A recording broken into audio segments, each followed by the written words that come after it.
Video में मैं आपको बताऊंगा कि कौन कौन से ऐसे रीजंस हैं जिनकी वजह से हमारे एसी का जो कंप्रेशर है वो ओवरहीट होता है या फिर ट्रिप होता है। एक बेसिक सा रीजन तो ये है कि जब टेम्परेचर हाई हो जाता है 45 डिग्री 47 डिग्री, तो बहुत सारे एसीज ऐसे हैं जिनके कंप्रेशर ट्रिप होना स्टार्ट हो जाते हैं। और दोस्तों, जब कंप्रेशर ट्रिप होता है तो आप सब जानते हो कि रूम का भी टेम्परेचर जो होता है वो खराब हो जाता है, इंक्रीज होने लगता है। यानी कि जितनी कूलिंग एसी ने की होती है, जब कंप्रेशर ट्रिप हो जाता है यानी कि बंद हो जाता है, तो वो सारी की सारी कूलिंग फिर दोबारा हीट में तब्दील हो जाती है। तो ऐसे में एयर कंडीशनिंग का एक्सपीरियंस खराब होने लगता है। तो हमें एक तो जो वेदर है, मतलब नेचुरल प्रोसेस है कि 45-47 डिग्री के बाद जाकर के हमारा एसी जब ट्रिप हो रहा है तो वो एक अलग चीज है। उसके लिए हम आउटडोर के ऊपर या अपने विंडो एसी के ऊपर कोई शेड लगवा सकते हैं या कंडेंसर पे पानी मार सकते हैं जाके, जिसकी वजह से वहां का एम्बिएंट टेम्परेचर को कम किया जा सके और हमारे एसी का जो कंप्रेशर है उसको ट्रिपिंग से बचाया जा सके। तो ये तो एक बेसिक सा प्रोसेस है। लेकिन इसके अलावा भी बहुत सारी ऐसी चीजें हैं जिनको भी हमें कंसीडर करना चाहिए, क्योंकि 8 से 10 पॉइंट मैं आपको बताने वाला हूं जो सारे के सारे कंप्रेशर की ओवरहीट के लिए या फिर ट्रिपिंग के लिए जिम्मेवार हो सकते हैं। तो इन सब की जानकारी भी हमें होना बहुत जरूरी है। तो चलिए एक एक करके स्टार्ट करते हैं। सबसे पहले मैं उन लोगों से रिक्वेस्ट करना चाहूंगा जो लोग चैनल पर नए हैं, चैनल को सब्सक्राइब कर लीजिए ताकि आने वाले सभी यूजफुल वीडियोस के नोटिफिकेशंस आपको मिलते रहें, और साथ में बेल आइकन को भी दबा लिया करो ताकि आने वाले सभी नोटिफिकेशंस आपको मिल जाएं। तो दोस्तों, सबसे पहले पॉइंट की अगर बात करें तो सबसे पहला जो पॉइंट है वो है आपके एसी के अंदर एयर होना। यानी कि आपके एसी के अंदर गैस होती है लेकिन उसके साथ अगर उसमें एयर भी है तो ये प्रॉब्लम जरूर आती है। दोस्तों, एयर कैसे आएगी आपके एसी में? ये मैं ज्यादातर स्प्लिट एसीज के बारे में बात करूंगा क्योंकि विंडो एसीज में, न्यू में तो ऐसा कुछ होता नहीं है। लेकिन स्प्लिट एसी अगर वो नया है, बेशक पुराना है, तो उसमें ये प्रॉब्लम आ सकती है अगर आपके इंस्टॉलर ने या रिपेयर करने वाले ने जिसने उसमें दोबारा से गैस भरी है, अगर उसमें इम्प्रॉपर वैक्यूम किया है, यानी कि मशीन को ढंग से वैक्यूम नहीं किया है, इवन कि इंस्टॉलेशन के टाइम पे भी अगर उसको वैक्यूम प्रॉपरली नहीं किया गया है, तो ये प्रॉब्लम आती है, मशीन के अंदर एयर रह जाती है जिसकी वजह से सारी फंक्शनिंग खराब हो जाती है। दोस्तों, सिस्टम में गैस के साथ एयर होने से उसकी कंप्रेशर की एफिशिएंसी पे फर्क पड़ता है और वो ओवरहीट होने लगता है। ओवरऑल जो प्रेशर है मशीन का वो इंक्रीज होने लगता है जिसकी वजह से ये सारी दिक्कतें आती हैं। तो जब भी आपके घर में कोई स्प्लिट एसी लग रहा हो या फिर कोई भी गैस रिफिलिंग का काम आप करा रहे हो, बेशक वो विंडो एसी हो या फिर हो स्प्लिट एसी, तो आपको उस मैकेनिक को ये कहना है कि वैक्यूम का जो प्रोसेस है वो प्रॉपर करें वो, ताकि 1% भी आपके सिस्टम में एयर ना रह जाए। अब चलते हैं दूसरे पॉइंट की तरफ, और दूसरा पॉइंट है दोस्तों लो रेफ्रिजरेंट, यानी कि गैस का कम होना। दोस्तों, अगर हमारे एसी के अंदर कहीं से गैस लीक हो गई है और उसका प्रेशर कम हो गया है, यानी कि लो गैस हो गई है आपके एसी में, तो उसका सीधा सा इम्पैक्ट तो ये है कि हाँ, वो कूलिंग तो कम करेगा ही एसी। सॉरी दोस्तों, थोड़ा सा नॉइस आ रही होगी आपको, बट प्लीज एडजस्ट कर लीजिए। दोस्तों, अगर आपके एसी में गैस कम है तो आपको एसी को नहीं चलाना चाहिए, क्योंकि अगर आप कम गैस होते हुए एसी को चलाते हो तो ऑब्वियस सी बात है कि वो उस हिसाब से कूलिंग नहीं कर पाएगा और आपको उस एसी को लॉन्ग टर्म के लिए चलाना पड़ेगा। यानी कि अगर आप एक ठीक एसी को जिसमें गैस वगैरह प्रॉपर है उसको 4 घंटे चलाते हैं, और अगर किसी एसी में गैस कम है तो आपको उसे 6 से 8 घंटे चलाना पड़ेगा, क्योंकि उस टाइम पे अगर आपके पास कोई इन्वर्टर एसी है तो वो डिजायर टेम्परेचर को अचीव नहीं कर पाएगा, जिसकी वजह से जो उसका कंप्रेसर है वो 100% एफिशिएंसी के साथ चलता रहेगा, क्योंकि उसके अंदर गैस कम है। और अगर आपके पास नॉन इन्वर्टर एसी है तो उसमें भी ऐसा ही होगा कि डिजायर टेम्परेचर ना अचीव होने के कारण उसका कंप्रेशर कंटिन्यूस चलता रहेगा, जिसकी वजह से दोनों ही कंडीशंस में आपके कंप्रेशर की एफिशिएंसी पे असर डलता है, क्योंकि जब वो लॉन्ग टर्म के लिए चलता है तो वो ओवरहीट होता है और बाय द टाइम वो ट्रिप भी हो जाएगा अगर वो ज्यादा हीट हो जाएगा। तो अगर आप कोई ऐसी दिक्कत फेस कर रहे हैं तो एसी में गैस का प्रेशर जरूर चेक कराएं। नेक्स्ट पॉइंट है दोस्तों लो वोल्टेज इनपुट। जी हाँ दोस्तों, अगर आपके एसी में किसी भी वजह से, अगर आपका स्टेबलाइजर खराब है या फिर पीछे से इनपुट कम आ रही है, अगर आपके एसी में वोल्टेज कम जा रही है, तो भी आपका जो कंप्रेसर है वो ओवरहीट होता है। क्योंकि दोस्तों अगर कंप्रेसर को पावर कम मिलती है तो वो ओवरहीट होना स्टार्ट हो जाता है, और ओवरहीट होने के बाद एक हद होती है किसी भी चीज की, ओवरहीट होने के बाद वो फिर ट्रिप हो जाता है। तो अपने वोल्टेज का जो सप्लाई है, एक तो मैं सबसे पहले आपको ये बताना चाहता हूं कि आपको एक बहुत ही बेहतरीन क्वालिटी का स्टेबलाइजर कॉपर वाला लीजिए, वो लेना चाहिए, ताकि उसकी जो वोल्टेज सप्लाई है आपके एसी में जानी है वो एक स्टेबल वोल्टेज जाए, ताकि आपका एसी में किसी भी तरह की कोई दिक्कत ना आए वोल्टेज के तरफ से। तो दोस्तों voltage supply should be stable. अगर वोल्टेज कम जाएगी, सप्लाई कम आएगी आपके कंप्रेसर में, तो वो कंप्रेसर ढंग से लोड नहीं ले पाएगा, जिसकी वजह से वो ओवरहीट हो जाएगा, और ओवरहीट होने के बाद फिर वो ट्रिप हो जाएगा, और फिर दोबारा ये सारी चीजें आएंगी कि आपका जो टेम्परेचर है रूम में वो बन नहीं पाएगा, कूलिंग ढंग से हो नहीं पाएगी। तो ये चीजों को भी ध्यान में रखना है। वोल्टेज स्टेबलाइजर को टाइम टू टाइम आप जरूर चेक करवाएं कि वो जो आउटपुट दे रहा है वो स्टेबल दे रहा है, या फिर जितनी चाहिए सिस्टम को उतनी दे रहा है, या फिर उससे कम या ज्यादा दे रहा है। अगर ऐसा है तो उसको आप रिपेयर कराइए या फिर उसको रिप्लेस कराइए। अब बात करते हैं दोस्तों नेक्स्ट पॉइंट के ऊपर, और वो है कंडेंसर का चोक होना। दोस्तों कंडेंसर चोक नहीं होना चाहिए, ये मैं आपको अपनी बहुत सारी वीडियोस में बता चुका हूं। अभी लास्ट वीडियो में भी मैंने आपको इस बात के ऊपर जोर दिया था कि कंडेंसर को सर्विस करवाना बहुत जरूरी है, उसकी क्लीनिंग कराना बहुत जरूरी है। अगर वो चौक हो गया तो कंडेंसेशन प्रॉपर नहीं हो पाएगा, जिसकी वजह से सिस्टम का ओवरऑल प्रेशर बढ़ जाता है, और वो जोर कहाँ पड़ना है, वो सारा का सारा जो ओवरलोड है वो कंप्रेशर के ऊपर ही पड़ना है, और कंप्रेशर फिर क्या होता है, ओवरहीट हो जाता है। और अगर ऐसी ही कंडीशन में हम उसको चलाते रहते हैं तो वो बीच बीच में फिर ट्रिपिंग करना भी स्टार्ट कर देता है। तो कंडेंसर का चोक होना एक बहुत बड़ा रीजन है कि आपका जो कंप्रेशर है वो चोक हो रहा है। इसके लिए आप उसको क्लीन कराइए, बेशक केमिकल से कराइए या फिर कैसे भी कराइए, लेकिन कंडेंसर शुड बी क्लीन, या मैं यूं कहूं कंडेंसर मस्ट बी क्लीन। अब एक दूसरा पॉइंट है कंडेंसर से ही जुड़ा हुआ है, जो कंडेंसर का फैन होता है उसका अगर कैपेसिटर वीक हो जाए, सपोज उसके अंदर एक कैपेसिटर लगा होता है, तो अगर वो कैपेसिटर वीक हो जाए तो क्या होगा, तो जो उसका फैन है उसकी स्पीड वो कम कर देगा, यानी कि वो उस स्पीड से नहीं चल पाएगा, उस फैन की मोटर को वो उतना करंट नहीं दे पा रहा जितना उसे चाहिए। तो ऐसे में फैन की स्पीड कम हो जाएगी, कंडेंसेशन स्लो हो जाएगा। इवन कि अगर आपका कंडेंसर साफ भी है तो भी कंडेंसेशन स्लो हो जाएगा, जिसकी वजह से कंप्रेशर के ऊपर जोर पड़ेगा, वो ओवरहीट होगा, और फिर वो ट्रिप भी होगा।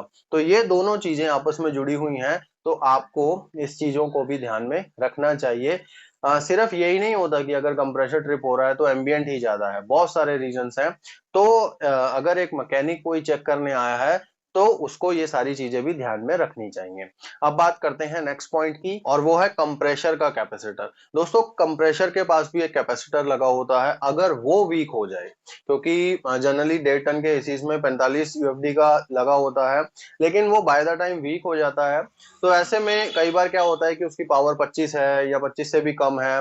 अगर 25 से भी कम हो जाए तब तो वो कंप्रेशर को मतलब लोड ले ही नहीं पाएगा, वो स्टार्ट ही नहीं कर पाएगा। लेकिन हाँ 25 से ऊपर है, 30 और 45 के बीच में है, तो वो कंप्रेशर को फिर भी रन करवा लेगा।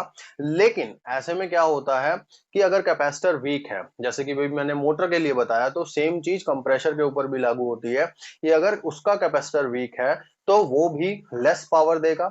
कंप्रेशर को अगर लेस पावर मिलेगी, अब वो बेशक वोल्टेज की तरफ से हो या फिर आपके कैपेसिटर की तरफ से हो, अगर उसको पावर कम मिलेगी तो प्रेशर उसका बढ़ जाएगा, ओवरहीट होगा कंप्रेशर, और ओवरहीट होने के बाद वो ट्रिपिंग की प्रॉब्लम करेगा। तो कैपेसिटर को भी चेक करना बहुत जरूरी है। अगर वोल्टेज वगैरह सब सही आ रही है तो आप कम कैपेसिटर को चेक करें, या फिर मैं तो यूं कहूंगा कि अगर 4-5 साल हो गए हैं तो आप कैपेसिटर को उठा के रिप्लेस करवा ही दीजिए, क्योंकि बाय द टाइम कैपेसिटर वगैरह जो है वो अपना जो एफिशिएंसी है उनकी कम हो ही जाती है। तो अगर आप ऐसी कोई चीज फील कर रहे हैं कि आपका एसी कम कूलिंग कर रहा है या कुछ ऐसा ट्रिपिंग का प्रॉब्लम आ रहा है, तो ये सारी चीजें आपको चेक करानी है। अब बात करते हैं नेक्स्ट पॉइंट के ऊपर। दोस्तों नेक्स्ट जो पॉइंट है वो है ड्रायर फिल्टर या फिर कैपलरी चौक। हर एसी के अंदर ज्यादातर मतलब कैपिलरी तो होती ही है, ड्रायर फिल्टर भी होता है विंडो एसीज में, आपने देखा भी होगा। स्प्लिट में क्या होता है कि कंज्यूमर देख नहीं पाते हैं क्योंकि ये सारी चीजें आउटडोर के अंदर होती हैं, लेकिन जो लोग विंडो एसी यूज करते हैं जब वो सर्विस वगैरह के लिए भी निकलता है या किसी रिपेयरिंग के लिए निकलता है तो सारी चीजें सामने होती हैं। तो कैपिलरी जो होती है वो पतला सा पाइप होता है जिसके अंदर से गैस होकर के निकलती है, बहुत ही बारीक होता है। और एक ड्रायर फिल्टर होता है जिसके अंदर से रेफ्रिजरेंट होकर गुजरती है जो कि मॉइस्चर को खत्म करता है। तो अगर इन दोनों ही चीजों में से कोई भी एक चीज चौक हो जाए पार्शली, अगर पूरी चौक हो जाएगी तब तो मशीन बंद ही हो जाएगी, लेकिन अगर पार्शली चौक हो गई है किसी भी वजह से, सपोज गैस फिलिंग का काम हुआ है, टांका वांका लगाते हुए उसमें कोई चीज चली गई है, तो ऐसे में वो प्रॉपर रेफ्रिजरेंट को फ्लो नहीं कर पाएगा। भाई सीधी सी बात है, पाइप को अगर आप ऐसे दबा लोगे तो पानी क्या होगा, पानी प्रॉपर नहीं जाएगा और बहुत ज्यादा प्रेशर से जाएगा। तो ऐसे में अगर कैपिलरी है उसको बीच में कोई कोई चीज फंस गई है या कोई पार्टिकल ऐसा आ गया जिसकी वजह से पार्शली चौक हो गया है सिस्टम, तो वो रेफ्रिजरेंट का फ्लो जो है वो इम्प्रॉपर हो जाएगा। और जब रेफ्रिजरेंट का फ्लो इम्प्रॉपर होता है तो ओवरऑल फंक्शनिंग पे असर पड़ता है। जितनी गैस वापस कंप्रेसर को चाहिए या फेंकने के लिए प्रेशर के लिए गैस चाहिए वो नहीं हो पाता है, जिसकी वजह से कंप्रेसर ओवरहीट होने लगता है, कंडेंसेशन में प्रॉब्लम आ जाती है, बहुत सारी चीजों में प्रॉब्लम आ जाती है। अगर चोकिंग की समस्या आ जाए कहीं भी सिस्टम के अंदर तो फिर ओवरहीट होने से कंप्रेसर के ऊपर ही मतलब दबाव पड़ता है और कंप्रेसर फिर ट्रिप भी होता है कई बार।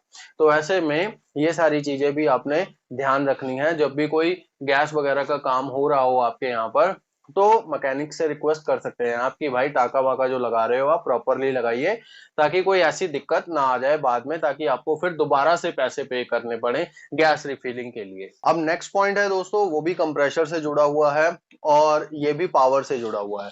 जो कंप्रेसर के ऊपर टर्मिनल्स होते हैं जहां पर उसको पावर के लिए केबल्स लगती हैं, टर्मिनल्स लगते हैं, अगर दोस्तों किसी भी वजह से वो लूज है, वैसे तो अगर आपका कोई नया एसी है कभी छेड़ा ही नहीं है, सिर्फ सर्विस वगैरह हो रही है तो कोई दिक्कत नहीं है, लेकिन होता क्या है कि जब कभी गैस का काम होता है या कोई और छेड़खानी होती है एसी के अंदर, तो टर्मिनल वगैरह कई बार निकालने पड़ते हैं या चेक करने के लिए ही निकाल लेते हैं मैकेनिक, तो वो क्या होता है कई बार लूज हो जाते हैं।